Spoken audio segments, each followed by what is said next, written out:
everyone, welcome to Sharks of Law. Bombay High Court recently upheld the trial court's decision of granting compensation of rupees 300 crore to the wife, 1.5 lakh monthly maintenance.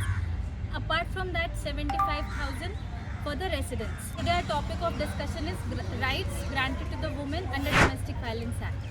देखिए, couple की शादी होती है 1994 में, उसके बाद वो US move कर जाते हैं और वहाँ जाके भी मैरिज सेरेमनी परफॉर्म करते हैं।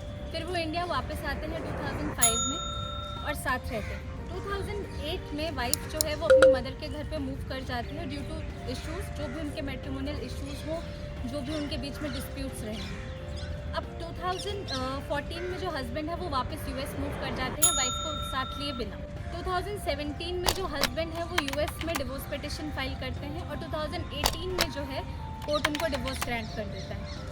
2018 में साइमल्टेनियसली जो वाइफ है वो इंडिया में डोमेस्टिक वायलेंस एक्ट के थ्रू कंप्लेंट फाइल करती है, जिसमें कि कुछ सीरीज ऑफ इवेंट्स देखे गए, जहाँ पे जस्टिस शर्मिला देशमुख जी ने ये भी बोला कि ज़रूरी नहीं है कि कोई भी डोमेस्टिक वायलेंस हो तो उसका पेपर वर्क हो ही हो, उसका कुछ मेडिकल रिपोर्ट्स हो, या डोमेस्टिक वायलेंस इतना ग्रीवियस नहीं होता है कि हमें मेडिकल हेल्प लेनी ही पड़े।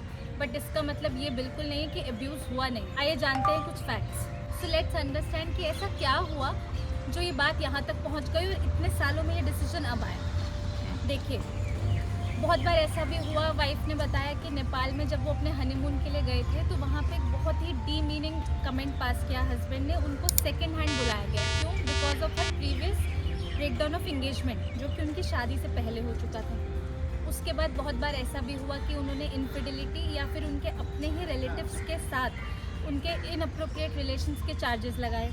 इवन टेक्सास में भी पुलिस ने उनको अरेस्ट किया था वाइफ को फिजिकल अब्यूज़ करते हुए, वो भी पब्लिक प्लेस पे। और उसके बाद एक इंसिडेंट आता है जहाँ पे वाइफ बताती है कि फिजिकल वायलेंस का लेवल इस हद तक बढ़ गया था कि वो एक सरहाने से उनका गला घोटने की कोशिश की गई। तो ऐसे ही चलते हुए कुछ इवेंट्स थे जहाँ पे वाइफ ने डोमेस्टिक वायलेंस का केस फाइल किया। ट्रायल कोर्ट ने उनको कुछ फेवर्स ग्रांट किए, जिसकी अपील हस्बैंड ने सेशन कोर्ट में की। सेशन कोर्ट ने ट्रायल कोर्ट का डिसीजन अपहेल्ड किया। सेशन कोर्ट के डिसीजन से असंतुष्ट होकर हस्बैंड पहुंचते हैं high court, Bombay high court.